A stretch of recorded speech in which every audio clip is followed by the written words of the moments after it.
Hello friends, स्वागत है आप सभी का अपने यूट्यूब चैनल से जी ज्ञान पर।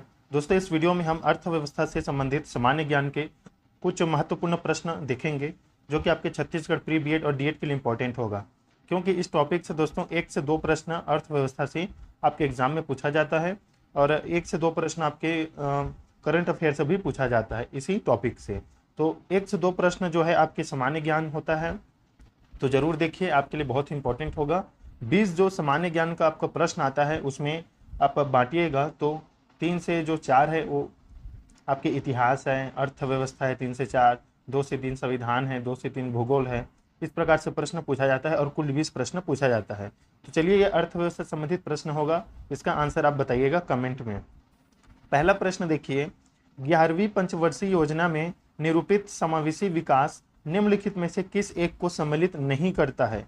11वीं पंचवर्षीय योजना में कौन सा आपका सम्मिलित नहीं है, यह बताना है। गरीबी में कमी लाना, रोजगार के अवसरों का विस्तार करना, पूंजी बाजार सशक्तिकरण करना या लिंग असमानता में कमी लाना। बताइए कौन सा शामिल नहीं है 11वीं पंचवर्षीय योजना में दोस्तों। तो देखिए, इसका राइट आंसर हो जाएगा पूंजी बाजार सशक्तिकरण करना, ये शामिल नहीं है। बाकी 3 जो है शामिल है वो देख लीजिए, गरीबी में कमी लाना, रोजगार के अवसरों का विस्तार करना और लिंग असमानता में कमी लाना, ये 3 शामिल है।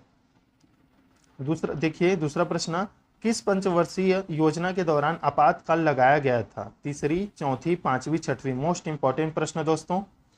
दूसरा प्रश्न जो है मोस्ट इंपॉर्टेंट है, बताइएगा किस पंचवर्षीय योजना के दौरान आपातकाल की घोषणा किया गया था? बताइए, तीसरी, चौथी, पांचवी या छठी। Most important. तो देखिए, कौन से पंचवर्षीय योजना में? तो 5वीं पंचवर्षीय योजना में जो है आपातकाल लगाया गया था, याद रखिएगा। तीसरा प्रश्न देखिए, राष्ट्रीय विकास परिषद या नेशनल डेवलपमेंट काउंसिल का मुख्य संबंध होता है, किससे होता है? पंचवर्षीय योजना के अनुमोदन से, ग्राम विकास परियोजनाओं के क्रियान्वयन से, ऑप्शन सी विकास परियोजनाओं के निर्माण से, या ऑप्शन डी राष्ट्रीय विकास परिषद द्वारा। बताइए, राष्ट्रीय विकास परिषद का मुख्य संबंध किससे होता है दोस्तों? तो देखिए, इसका मुख्य संबंध होता है ग्राम विकास परियोजनाओं के क्रियान्वयन से। तो ऑप्शन बी इसका राइट आंसर हो जाएगा। चौथा प्रश्न देखिए, पहली पंचवर्षीय योजना 1951 से 56 तक जो चला था, का प्रारूप किसने तैयार किया था? बताइए, सी महालनोबिस, के एन राज, जेसी कुमारप्पा या जवाहरलाल नेहरू। बताइएगा दोस्तों कमेंट में। आंसर पता होगा तो जरूर कमेंट कीजिएगा। पहली पंचवर्षीय योजना का प्रारूप किसने तैयार किया था? तो किसने तैयार किया था? तो जवाहरलाल नेहरू ने। ऑप्शन डी इसका राइट आंसर हो जाएगा। मोस्ट इंपॉर्टेंट प्रश्न देखिए, पांचवा प्रश्न देखिए, सुमेलित करना है आपको, मतलब सही जोड़ी मिलान करना है। एक तरफ योजना दिया गया है और विकास दर प्रतिशत में बताया गया है, तो आपको इसका राइट आंसर देखिए क्या हो जाएगा, पांचवा का ए हो जाएगा दोस्तों। सॉरी, इधर है इसका। देखिए, पांचवा का ए हो जाएगा। ए का दूसरा, बी का दूसरा, ए का पहला, बी का दूसरा, सी का चौथा और डी का तीसरा रहेगा। तो चलिए मिलान करते हैं।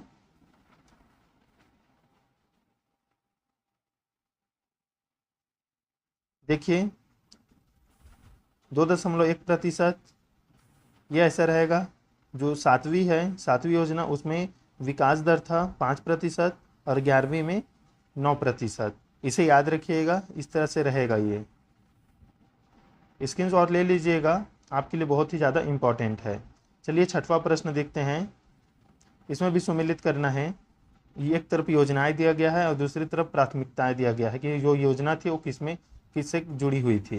तो देखिए, इसका राइट आंसर भी सेम उसी तरह है पहले जैसे। ए का पहला हो जाएगा। जो तीसरी योजना था वो था खाद्यान्न एवं कृषि से संबंधित। सातवीं योजना जो है ऊर्जा एवं खाद्यान्न से संबंधित। पहली जो योजना है वो सामुदायिक विकास कार्यक्रम से संबंधित था और पांचवी जो है गरीबी उन्मूलन एवं आत्मनिर्भरता। तो स्क्रीनशॉट ले लीजिएगा, पहला इसका राइट आंसर होगा दोस्तों, पहला इसका राइट आंसर है। सातवां प्रश्न देखिए, मोस्ट इंपॉर्टेंट, योजना आयोग की स्थापना कब हुई थी? बताइएगा, 10 मार्च 1950, 15 मार्च 1950, 16 मार्च 1951 या ऑप्शन डी 20 मार्च 1950। बताइए, योजना आयोग के अध्यक्ष कौन होते हैं? कमेंट कीजिएगा। योजना आयोग की स्थापना कब हुई थी? तो देखिए, योजना आयोग की स्थापना कब हुई थी? 15 मार्च 1950। ऑप्शन बी इसका राइट आंसर हो जाएगा। आठवां प्रश्न देखिए, पंचवर्षीय योजना का अंतिम प्रारूप कौन अनुमोदित करता है? केंद्रीय मंत्रिमंडल, राष्ट्रीय विकास परिषद, योजना आयोग या उपरोक्त सभी? बताइएगा। पंचवर्षीय योजना का अंतिम प्रारूप कौन अनुमोदित करता है? तो देखिए कौन अनुमोदित करता है, तो राष्ट्रीय विकास परिषद। ऑप्शन बी इसका राइट आंसर हो जाएगा दोस्तों। 9वां प्रश्न देखिए, मोस्ट इंपॉर्टेंट। भारत में योजना आयोग की स्थापना की गई, बताइए। संसद के एक अधिनियम द्वारा, केंद्रीय मंत्रिमंडल के एक प्रस्ताव द्वारा, राष्ट्रपति के एक अध्यादेश द्वारा या संविधान के एक प्रावधान द्वारा? मोस्ट इंपॉर्टेंट है, बताइएगा। तो देखिए इसका सही उत्तर क्या होगा? सही उत्तर हो जाएगा दोस्तों ऑप्शन बी, केंद्रीय मंत्रिमंडल के एक प्रस्ताव द्वारा जो है योजना आयोग की स्थापना की गई थी। 10वां प्रश्न पर ध्यान दीजिए। राष्ट्रीय विकास परिषद का अध्यक्ष कौन होता है? बताइए। गृह मंत्री, वित्त मंत्री, प्रधानमंत्री या योजना आयोग का उपाध्यक्ष? मोस्ट इंपॉर्टेंट, राष्ट्रीय विकास परिषद का अध्यक्ष होता है तो कौन होता है दोस्तों? ऑप्शन सी, प्रधानमंत्री। भारत में पहली पंचवर्षीय योजना कब शुरू की गई? मोस्ट इंपॉर्टेंट, 1 अप्रैल 1951, 1 मई 1951, 1 जून 1952, 1 जून 1953? बताइएगा। मोस्ट इंपॉर्टेंट है, पहली पंचवर्षीय योजना कब शुरू की गई थी? तो देखिए दोस्तों इसका सही उत्तर हो जाएगा ऑप्शन ए, 1 अप्रैल 1951 इसका राइट आंसर होगा। याद कर लीजिएगा इसे। 12वां प्रश्न देखिए, प्रथम पंचवर्षीय योजना का मुख्य बल किस क्षेत्र पर था? कृषि, उद्योग, पर्यटन या गरीबी हटाओ? बताइएगा। मोस्ट इंपॉर्टेंट है, प्रथम पंचवर्षीय योजना का मुख्य बल किस क्षेत्र पर था? तो किस पर था दोस्तों? किस पर था? ऑप्शन ए, कृषि पर। याद रखिएगा। द्वितीय पंचवर्षीय योजना विकास के किस मॉडल पर आधारित थी? बताइए। Professor D R. Gadgil, M N. Roy, Manna Narayan या पी.सी. महालनोबिस? मोस्ट इंपॉर्टेंट है, द्वितीय पंचवर्षीय योजना विकास के किस मॉडल पर आधारित थी? तो देखिए पी.सी. महालनोबिस इसके जो है योजना पर आधारित थी। 14 नंबर प्रश्न देखिए, राष्ट्रीय विकास परिषद का गठन कब किया गया था? मोस्ट इंपॉर्टेंट है, बताइएगा। Option A, B, C, D देखिए। राष्ट्रीय विकास परिषद का गठन कब किया गया था? 1947 में, 1949 में, 1950 में या 1952 में? तो देखिए राष्ट्रीय विकास परिषद का गठन हुआ था 1952 में दोस्तों, याद रखिएगा।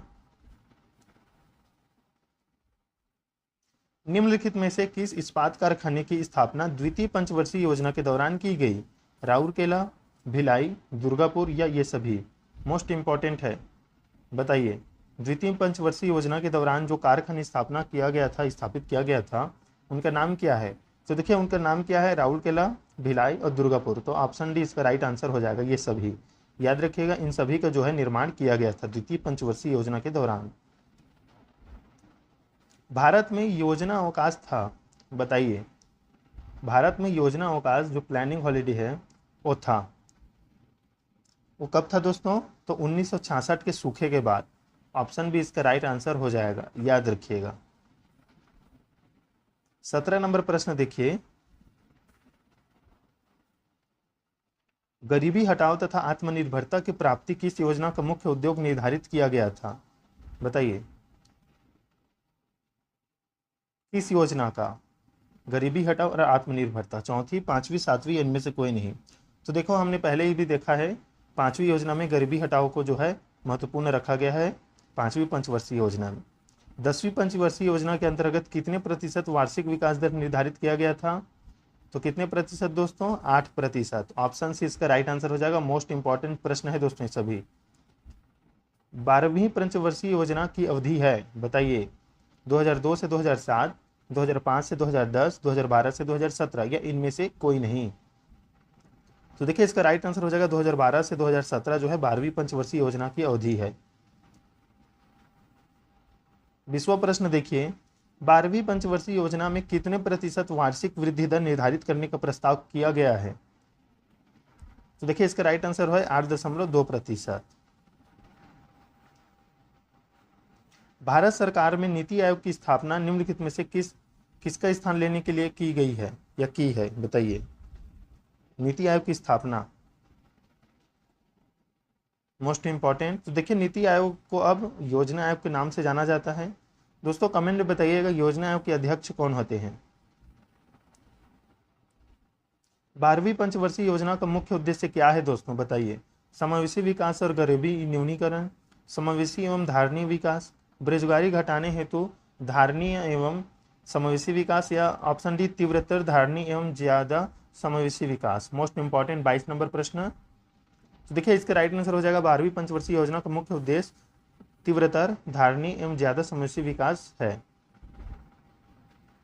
23 नंबर प्रश्न, राष्ट्रीय विकास परिषद मुख्यतः संबद्ध है, किससे संबद्ध है दोस्तों, तो भारत में मुख्य विकास योजनाओं के अनुमोदन और मूल्यांकन में।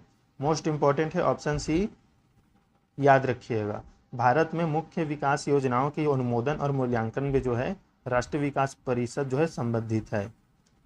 24 नंबर प्रश्न, भारत में पंचवर्षीय योजनाओं को स्वीकार करने का अंतिम अधिकार किसको है, नीति आयोग को, राष्ट्रीय विकास परिषद को, संघीय मंत्रिमंडल को, या संसद को, बताइएगा सही उत्तर क्या रहेगा। तो देखिए पंचवर्षीय योजना को स्वीकार करने का अंतिम अधिकार किसको पास है, तो राष्ट्रीय विकास परिषद के। ऑप्शन बी इसका राइट आंसर हो जाएगा।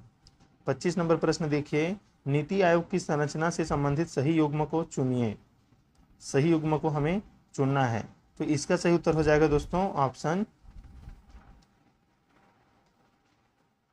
सी, विशेष आमंत्रित सदस्य विभिन्न क्षेत्रों के विशेषज्ञ, जैसे प्रधानमंत्री द्वारा जो नामित किए गए हैं, वो इसका राइट आंसर रहेगा।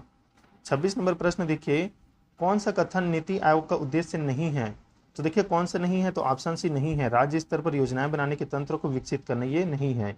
बाकी जो है उनको देख लीजिए।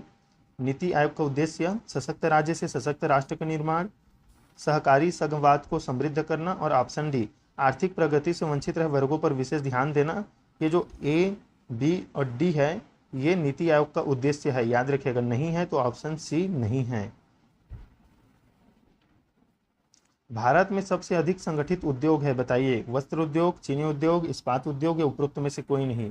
मोस्ट इंपॉर्टेंट, तो देखिए अधिक संगठित उद्योग कौन सा है दोस्तों, वस्त्र उद्योग। ऑप्शन इसका राइट आंसर हो जाएगा। भारत में सूती वस्त्रों की राजधानी किसे कहा जाता है दोस्तों, बताइए। कानपुर, मुंबई, अहमदाबाद, या कोयम्बटूर। मोस्ट इंपॉर्टेंट है, सूती वस्त्रों की राजधानी,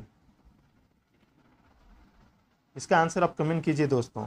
जितने भी देख रहे हैं स्टूडेंट छात्र, वो 28 नंबर प्रश्न का आंसर कमेंट कीजिए, क्या रहेगा राइट आंसर। सूती वस्त्रों की राजधानी किसे कहा जाता है। 29 नंबर प्रश्न, उत्तर भारत का मैनचेस्टर कहा जाता है, बताइए। वाराणसी, कानपुर, लखनऊ, या जौनपुर।